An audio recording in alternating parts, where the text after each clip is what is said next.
Everything you know, your surroundings, your relationships, even your sense of self, feels concrete, grounded, and reliable.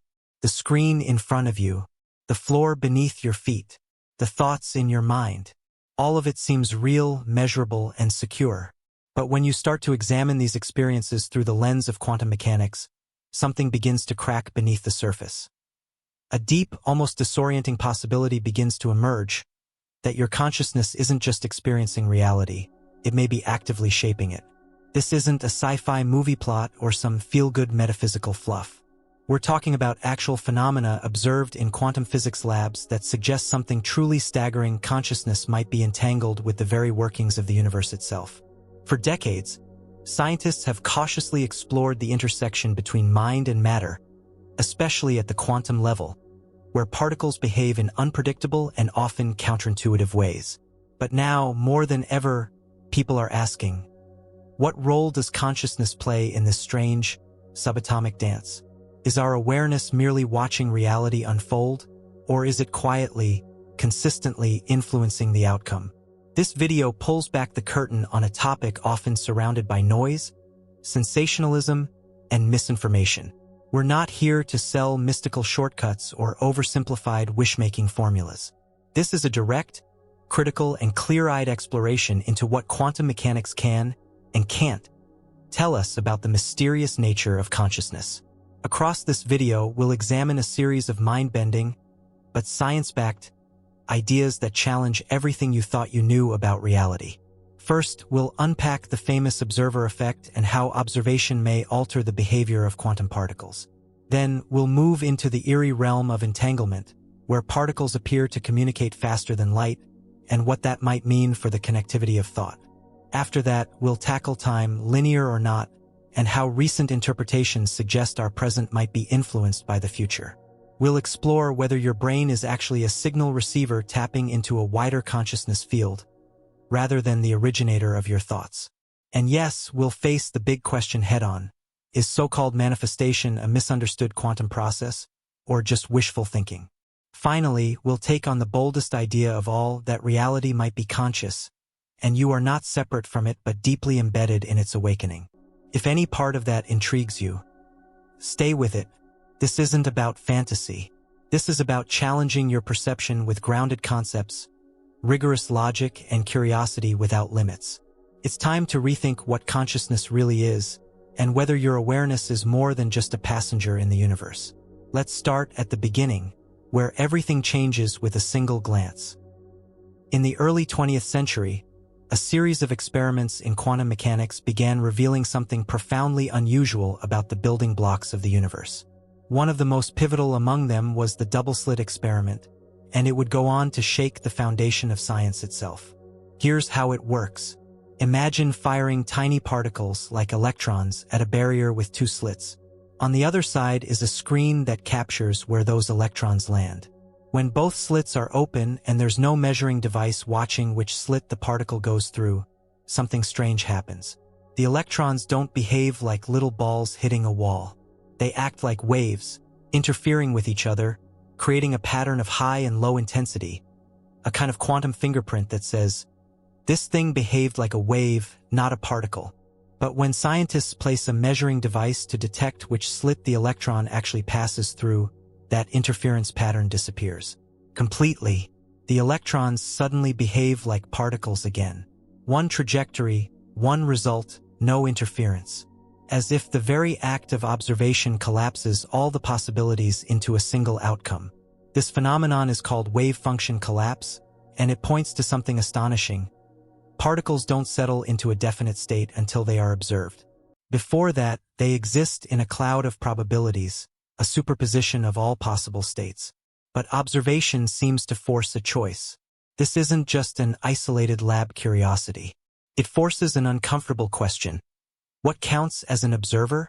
Is it just a machine, or does it require consciousness? Can non-living instruments collapse wave functions? Or is it the presence of a conscious mind that finalizes the outcome? This is where the mystery deepens. The Copenhagen interpretation, one of the dominant theories in quantum mechanics, essentially says, don't worry about that. The math works. But for those asking why the math works the way it does, that's not enough. Many physicists and philosophers began to entertain the possibility that consciousness may play a fundamental role in this quantum collapse. Let's get something straight. No serious scientist is claiming your thoughts alone are materializing coffee mugs out of thin air.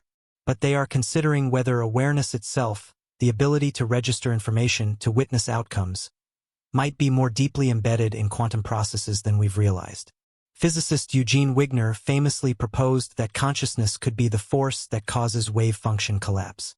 He even posed a thought experiment, often called Wigner's friend, to highlight how the act of observation could be a dividing line between quantum indeterminacy and classical certainty. In his view, until a conscious observer registers the result of an experiment, that result doesn't fully exist. Not everyone agrees with this. There are interpretations of quantum mechanics, like the many worlds interpretation, that claim all outcomes happen, but in parallel universes. Still, the fact remains, observation changes the outcome. Whether it's a device or a mind that triggers that change is still an open question, but the implications are enormous. If observing reality changes reality at the quantum level, what happens when observation becomes intentional? When you're not just passively watching, but actively expecting or focusing on a certain outcome? Could this have larger-scale effects? Some scientists think not. Quantum effects supposedly average out at macroscopic scales. But others aren't so sure. There have been real experiments, like those conducted at the Princeton Engineering Anomalies Research Lab, that suggest focused intention may produce statistically significant deviations in random systems. Again, we're not talking about mind control or magic here. We're talking about subtle, consistent patterns that hint at a deeper relationship between consciousness and probability. It's also worth noting that this isn't just a modern fascination. Eastern philosophies have long maintained that the mind plays a central role in shaping reality. Quantum mechanics, at the very least, suggests they may not have been entirely wrong. Still, we must tread carefully. It's easy to overstate these findings, to leap from subatomic quirks to grand metaphysical claims. That's not the goal here. The goal is to examine the evidence with respect, clarity, and a willingness to confront uncertainty. At its core, the observer effect forces us to reconsider the line between subject and object, between mind and matter. It blurs the boundaries that once seemed solid, and it invites a deeper question. If observing something changes its behavior, then how much of your reality is behaving the way it is because you're watching it? If reality responds to awareness, even in the smallest measurable way, what else could that imply? Could our minds be linked not just to local outcomes, but across distances and dimensions? That's where we're heading next. Let's look at quantum entanglement and ask if your mind is already connected to something far beyond what you've ever been told. In the world of quantum physics, there's a phenomenon so strange that even Einstein once called it spooky action at a distance. That phenomenon is entanglement, a mysterious connection between particles that defies everything we know about time, space, and communication. Here's what we know. When two particles become entangled, they form a linked system. No matter how far apart they are, millimeters or millions of miles, any change to one will instantly affect the other. It's not a delayed reaction. It's not a signal traveling between them. It's instantaneous. If you measure the state of one entangled particle, the other particle's state becomes known immediately, even if it's on the other side of the galaxy. This isn't science fiction. This has been observed, measured, and repeatedly confirmed in laboratories. And it's not a rare or exotic effect. It's a natural feature of how particles behave under certain conditions. But the deeper implications are where things start to challenge our understanding of reality. Let's break it down. According to the laws of classical physics, information shouldn't be able to travel faster than the speed of light. But with entanglement, it seems as though the two particles are part of a single, unified system, even when separated by massive distances. It's as if distance, in this case, becomes irrelevant. So now the question arises, if matter can be entangled across vast distances, what about consciousness? Some researchers, particularly in fields that bridge neuroscience and quantum theory, have asked whether entanglement could apply not only to particles but to mental states. Could our thoughts, feelings, or awareness be entangled with other minds, or with the universe itself. While mainstream science hasn't reached a consensus on this, it's not just idle speculation. There are studies, though often controversial, that explore possible mind-to-mind correlations under controlled conditions.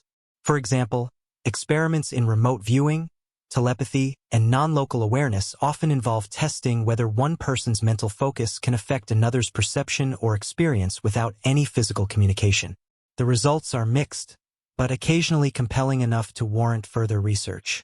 In some of these studies, the correlation between separate minds exceeded what would be expected by chance. That doesn't prove anything conclusive, but it does raise eyebrows. The key idea is this: if particles can be entangled in such a way that they function as a single system, is it possible that conscious entities, even human beings, might also exhibit forms of non-local connectivity? Let's be clear. This doesn't mean people are telepathically reading each other's minds at will. What it suggests is that consciousness may not be entirely confined to the brain or body. It might have access, at some level, to information or awareness that extends beyond personal identity. This connects deeply with the idea of synchronicity, coincidences that seem meaningful, thoughts that show up in someone else's words, dreams that hint at future events. Traditional science dismisses these as statistical noise or pattern-seeking behavior. But under the quantum lens, some researchers ask, what if these events are small glimpses of entangled consciousness? What if these moments reflect an interconnected field of awareness beneath the surface of individuality? Even outside the realm of speculation, quantum entanglement forces us to reconsider what connection really means. In a universe where two particles can influence each other instantly across any distance, the idea that you are separate from everything else starts to look more like a useful illusion than a fundamental truth. Let's add another layer to this. The field of quantum biology is beginning to uncover how quantum processes might play a role in living systems. In plants, birds, and even the human body, quantum coherence has been observed in ways that affect behavior, decision-making, and sensory input. Some hypotheses suggest that consciousness itself may emerge not just from neurons firing in isolation, but from entangled processes at the quantum level. If that's the case, then the mind is not a local function, it is part of a larger, distributed system. Now, this doesn't mean your brain is constantly chatting with atoms in a star system light-years away. But it might mean that your experience of reality is being influenced by a deeper layer of shared information, a field in which everything is subtly connected. Some have called this a quantum information field. Others call it a universal mind. The labels vary, but the suggestion remains: consciousness might be a field phenomenon, not just an individual spark. To go even further, some interpretations of quantum mechanics argue that information is never lost, even if particles are destroyed. This leads to a powerful implication. The mind, or at least the information it processes, might be preserved in some fundamental form.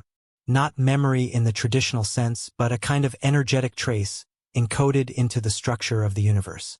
If true, this could explain why some people report accessing knowledge or insight beyond their life experience, especially in altered states. But we have to be cautious. Quantum entanglement is real. Applying it to consciousness is still a hypothesis. Yet it remains a tantalizing one, especially given the increasing overlap between quantum theory and the unexplained features of human awareness. This doesn't mean that science is veering into mysticism. It means we are finally recognizing that the hard boundaries between self and other, between here and there, between mind and matter, may not be as rigid as once thought. And so the next time you feel intuitively linked to someone far away, or experience a moment of inexplicable connection, consider this. Maybe it's not magic. Maybe it's not coincidence. Maybe it's entanglement. If the universe is this interconnected, then we need to rethink our relationship to time. What if the future isn't ahead of you, but inside you? What if your future choices are already echoing backward into your present? That's exactly where we're going next. Time. We treat it like a one-way street, past behind us, future ahead, and the present slipping away second by second. Every clock on Earth, every schedule, every memory, and every plan we make rests on that assumption. But the deeper we look into the quantum world, the more that neat timeline begins to unravel. At the quantum level, the idea that time flows in only one direction becomes hard to justify. Experiments show us that events in the future can influence outcomes in the present, just as easily as the present influences the future. This is not poetic metaphor. It's something physicists are actively debating and testing. One example is known as retrocausality, the idea that cause and effect might run in reverse at the quantum scale. In certain experiments, particles appear to know about future measurements before those measurements happen. It's not just speculation. In the 2007 delayed choice quantum eraser experiment, researchers showed that how a particle behaves in the present depends on a decision made after the particle has already passed through a system. The future choice seemed to rewrite the past behavior. That's not just counterintuitive, it's paradigm-breaking. If time isn't a strict linear sequence, what does that mean for consciousness? Some thinkers have proposed that our awareness might also not be bound to a linear path. That means your future state of mind, your future awareness, could, under certain conditions, influence your current experiences. Now think about the implications. If you've ever had a gut feeling, a sudden insight, or a creative flash that made no sense at the time but proved meaningful later, these may not just be random. They could be echoes, signals from a future version of yourself, already living out a timeline that you're still moving toward. This perspective forces us to reconsider what it means to make a choice. In conventional thinking, we believe we act in the present, and our choices shape what's ahead. But in quantum terms, it may be that the act of choosing doesn't just impact the future. It also sends ripples backward, reinforcing certain probabilities and weakening others. This leads to an important idea: timelines as fields of probability. In quantum mechanics, nothing is definite until it's measured. Before that point, particles exist in a state of superposition, multiple possibilities all at once. Apply that to human life, and you begin to see the staggering possibility that your personal reality, your circumstances, and your future are all held in a web of potential, waiting to be crystallized through awareness, intention, and decision. So here's the question. Could it be that you're not moving forward in time, but navigating a sea of probabilities, one decision collapsing one version of the future, while others remain suspended, still waiting for selection? This aligns with the work of physicist David Bohm, who spoke about the implicate order, a deeper layer of reality where time and space are not primary features, but unfold from a more fundamental, non-local domain. Bohm proposed that consciousness might interface with this domain, accessing insights or directions before they manifest physically. If that's true, then linear time isn't the full story. It's a narrative we tell ourselves to make sense of a reality far more flexible, far more multidimensional than we were taught. Let's consider another angle: your sense of self across time. You probably experience yourself as a single identity progressing through life. But under this model, there may be countless versions of you, distributed across a range of timelines. The version of you who succeeded at something you gave up. The version of you who made a different choice at a critical point. These aren't just hypotheticals. They might be real, existing in parallel with your current experience. If that's the case, then intention could act as a kind of tuning mechanism. When you focus your mind, when you visualize, when you set clear emotional alignment with a goal, you may be shifting your probability alignment, tilting the scales toward a timeline where that version of you is already living that outcome. That's not wishful thinking. It's a possible interpretation of quantum decision theory, which models decision-making as movement through a probability space. Choices aren't binary yes-no gates, but pathways branching across time and possibility. So how do you apply this? Start by recognizing that the future isn't fixed. Even if you're convinced a certain path is inevitable, quantum theory says it's not. Until observed, until chosen, it's just a possibility. And possibilities, by their very nature, are flexible. The idea that the future can influence the present also elevates the importance of clarity. If your future self is real, even in potential, then getting in touch with a clear version of that self may help guide your current actions more effectively. This isn't about magic. It's about coherence. The more coherent your vision of what's possible, the stronger the signal you're sending through the field of probabilities. Some researchers have explored this through time loop meditation, where individuals reflect on a future version of themselves and ask, what decisions did that version make? What mindset did they maintain? What distractions did they avoid? Over time, users report increased intuition, focus, and synchronicities, events that seem to align with the outcomes they focused on. Skeptics say this is confirmation bias. But in a quantum context, it could be coherence in action. By reducing noise and sharpening intention, you increase your alignment with specific outcomes, thus reinforcing that timeline both forward and backward. And here's the crucial part. None of this requires belief in the supernatural. You don't need to invoke spirit guides or higher realms to see how this works. It's about information, awareness, and feedback, three elements at the heart of quantum systems and conscious experience alike. So the next time you have a moment of clarity that seems out of sync with your current circumstances, or a feeling that something is about to change, consider that maybe you're not predicting the future. Maybe you're remembering it. Because if time isn't a straight line, and your awareness isn't confined to the now, then the future isn't some far-off place you'll eventually reach. It's a network of paths, some already forming in the field of possibility, waiting for your conscious alignment to bring them into focus. And if your awareness can stretch across time, could it also stretch across dimensions? Could it be that your consciousness isn't created by the brain, but merely passing through it like a signal through a receiver?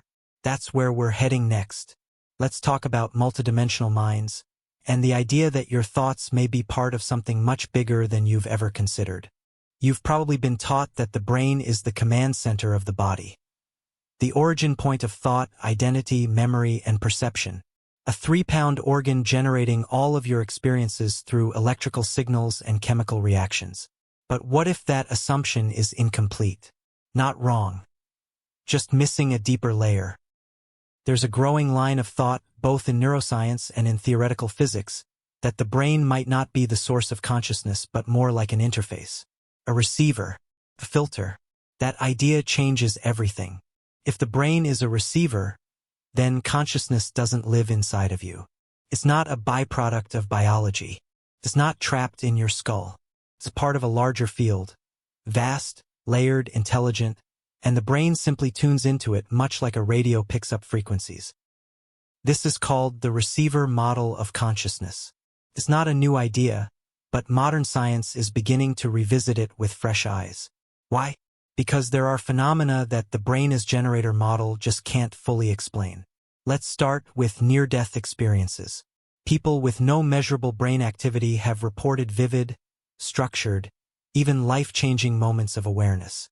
Complex experiences, detailed memories, emotions, insights. These reports often include specific perceptions of what was happening in the room or in other places entirely, while the brain was offline. Now, skeptics argue this is just the brain misfiring under stress. But EEG scans often show complete cortical silence.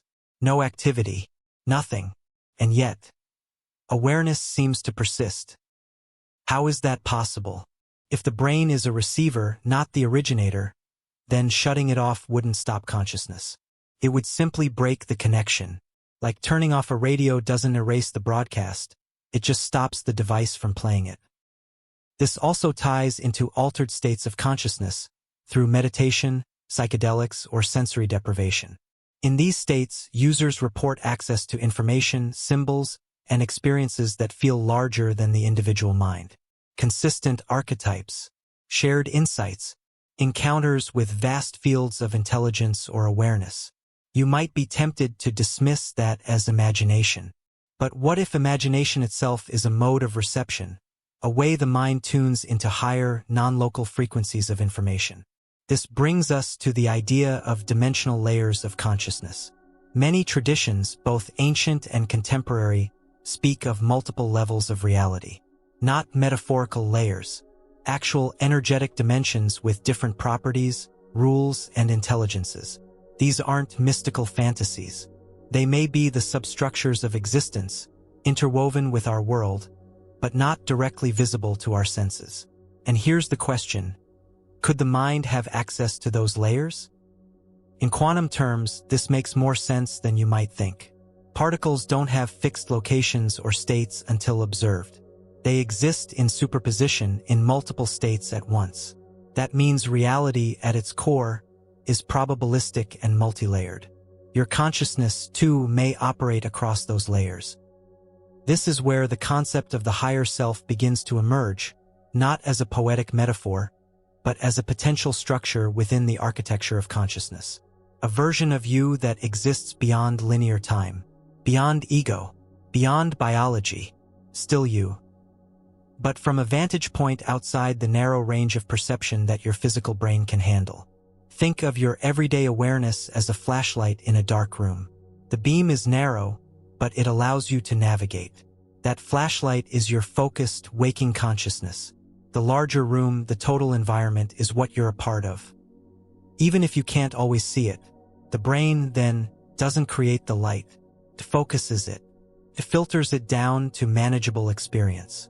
That's why expanding awareness, through contemplation, mindfulness, or altered states, often feels like widening the beam. You're not inventing new awareness. You're accessing what was already there. Now consider this. If your brain filters reality, then it's also filtering possibility. You may be experiencing only a narrow bandwidth of who you actually are. Thoughts, intuitions, dreams, and insights that feel out of nowhere may in fact be messages from you in another dimension of self-awareness. That brings us to another profound implication: parallel realities. In quantum mechanics, the idea of parallel universes has been proposed through the many worlds interpretation. Each decision, each possibility, exists as a real outcome in a separate, coexisting universe. Every choice you could have made, every path you didn't take, still exists. If consciousness spans dimensions, it's possible, just possible, that you're receiving signals from those parallel versions of yourself. These flashes of insight or déjà vu, they might not be glitches. They might be interference patterns between realities, overlaps between probable selves. And this leads us to a very grounded, practical idea: conscious alignment. If your brain is a receiver, then your thoughts, emotions, and focus determine what channel you're tuned into. Just as you can't hear a radio station you're not tuned to, you may be missing aspects of yourself: deeper intelligence, greater clarity, expanded creativity, simply because you're not aligned to the frequency where those aspects live. This is why emotional coherence, clarity of intention, and quieting mental noise are so powerful. They allow the receiver, your mind, to clean up the signal. You're not creating genius or peace or purpose.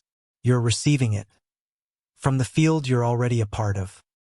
The next time you feel disconnected, uncertain, or small, remember this: what you call you may just be the tip of an iceberg floating in dimensions far beyond ordinary thought. You're not just a brain in a body. You are a point of focus within a much larger stream of conscious possibility. And when that stream becomes clearer, when the signal sharpens, you begin to perceive the true architecture of reality. So the question becomes, if you are tuning into this field of awareness, what effect does your intention have on what's returned to you? Is so-called manifestation just a mystical fantasy? Or is it a precise interaction between consciousness and quantum possibility? That's what we explore next. Let's break through the noise and get real about the mechanics of intention. You've heard the claims. Think positive. Visualize it. Feel it like it's already real. And somehow, the universe delivers. This concept, often wrapped in the language of manifestation or the law of attraction, has exploded in popularity. It's everywhere, from self-help books to social media influencers promising that your thoughts create your reality. But does it hold any actual weight? Is it possible that intention, the focused, coherent use of awareness, can actually affect what outcomes unfold in your life? And if so, what's really happening behind the scenes? Let's strip away the fantasy and look at what quantum theory might actually say about this. First, let's revisit something fundamental. In quantum mechanics, observation changes outcome. That isn't debatable. When you measure a quantum system, whether it's the position of an electron or the spin of a particle, you influence which state becomes real. This isn't magic. It's physics. Before the measurement, the system is in superposition, existing as a set of probabilities. After the measurement, one outcome emerges while the others fall away. The act of focusing awareness, the act of measuring, causes potential to collapse into form. Now let's reframe this in terms of intention. When you form a clear, emotionally resonant intention, you are, in a sense, measuring reality. You are focusing your awareness on a particular outcome. You're assigning weight to one possibility over others. The question is, does that inner focus, when strong enough, actually increase the likelihood of that outcome occurring? This is where science gets uncomfortable, because there have been experiments, real, peer-reviewed, methodical, designed to test whether focused consciousness can shift probability distributions. One of the most well-known was conducted at Princeton's Pear Lab, the Princeton Engineering Anomalies Research Program. Over the course of nearly 3 decades, researchers tested whether individuals could influence random number generators through intention alone. The result? Tiny but statistically significant shifts that couldn't be explained by chance. Over millions of trials, the data suggested that focused consciousness might indeed influence systems governed by probability. Not by force, not by control, but through subtle interaction. The changes weren't dramatic, but they were consistent enough to raise eyebrows in the scientific community. Other researchers around the world have replicated versions of these studies, with similar findings. Again, not overwhelming effects, but measurable ones. So what does that mean for you? It means that intention might function less like a command and more like a coherence signal, a kind of alignment that nudges probability in your favor. This is important, because most people misunderstand manifestation. They treat it like ordering from a menu. Visualize a car, get a car. Feel abundant, receive money. But that approach treats the universe like a vending machine, and consciousness like a consumer. In truth, what you call manifestation may be the process of creating resonance between your internal field, your beliefs, emotions, and focus, and the probability structures available in your external field. When those two fields match in frequency, outcomes may stabilize around that pattern. It's not about trying harder. It's about becoming more precise. Let's bring in a useful analogy: interference patterns. In quantum physics, when waves align, when their frequencies match, they create constructive interference. The result is a stronger, more stable wave. But when frequencies clash, they create destructive interference. The pattern weakens, becomes chaotic. Your thoughts, emotions, and attention may be forming an interference pattern with the quantum field. If your desires are unclear, if your beliefs contradict your vision, if your emotional state is scattered or conflicted, then your signal is incoherent, and incoherent signals don't produce consistent results. This isn't about wishful thinking. It's about field dynamics.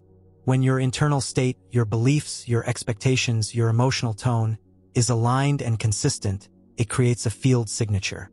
That signature resonates with external possibilities that match its pattern. Outcomes that are in tune with you become more likely. Not guaranteed, but likely. And here's where another layer comes in: emotional resonance. The heart produces the strongest electromagnetic field in the body. Research from institutions like HeartMath has shown that emotions like gratitude, peace, and care create measurable coherence in that field. And coherent emotional states aren't just calming, they seem to optimize information flow between the heart and the brain, and perhaps even between the individual and the surrounding environment. So what does that mean? When you visualize an outcome while in a high-emotion, high-coherence state, you may be reinforcing that probability in the field, not just thinking about it, but emotionally entraining to it. It's not about effort. It's about state. This could also explain the placebo effect, one of the most powerful demonstrations of mind over matter that science still can't fully explain.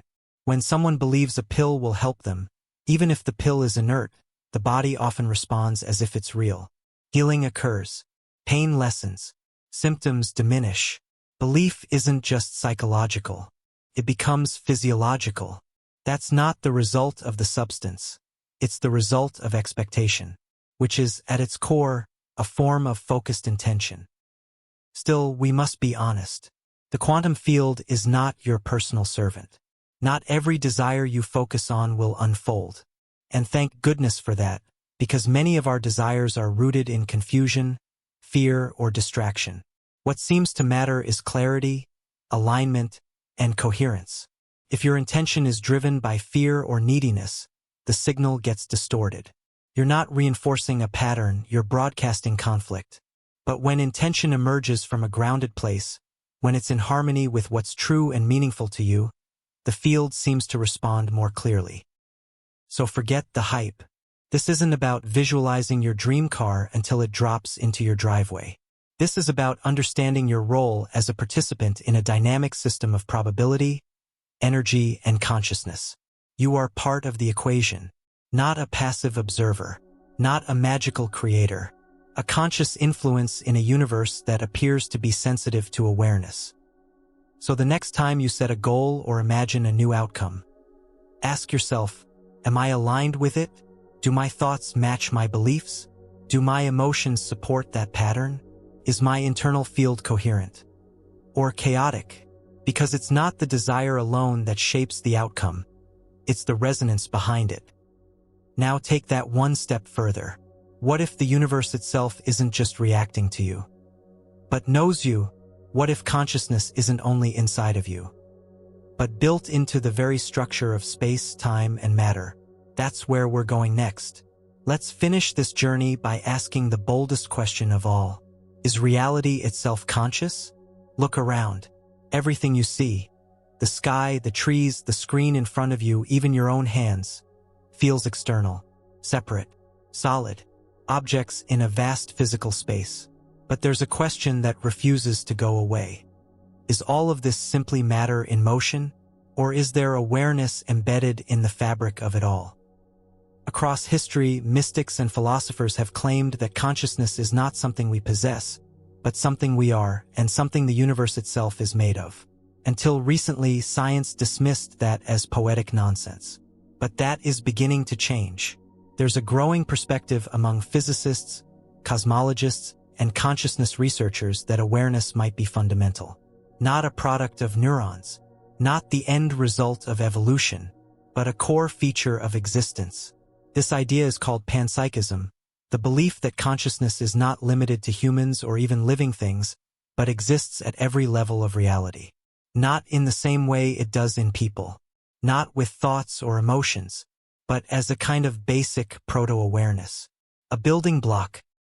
It may sound abstract, until you realize that we still have no definitive explanation for how consciousness arises at all. No one can fully explain how electrical signals in the brain turn into subjective experience. How do atoms, which are unconscious on their own, somehow generate self-awareness when arranged in complex networks? That's called the hard problem of consciousness, and it remains one of the greatest unanswered questions in science. But if consciousness isn't emerging from matter, and is instead a property of matter, everything shifts. It would mean the universe isn't dead and blind. It's alive with awareness, not in a way we understand, but in a way that reflects a deeper intelligence, one that doesn't speak in words, but in patterns, symmetry, emergence, and rhythm.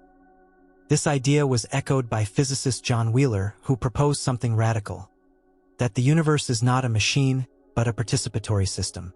That consciousness, through observation, plays a key role in shaping what reality becomes.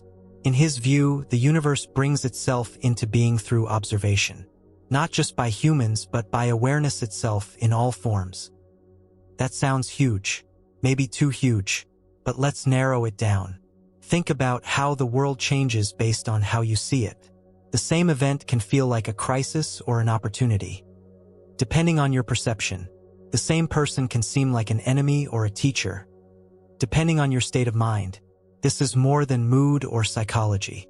It's a hint that reality may not be fixed from the outside, but dynamically entangled with your consciousness.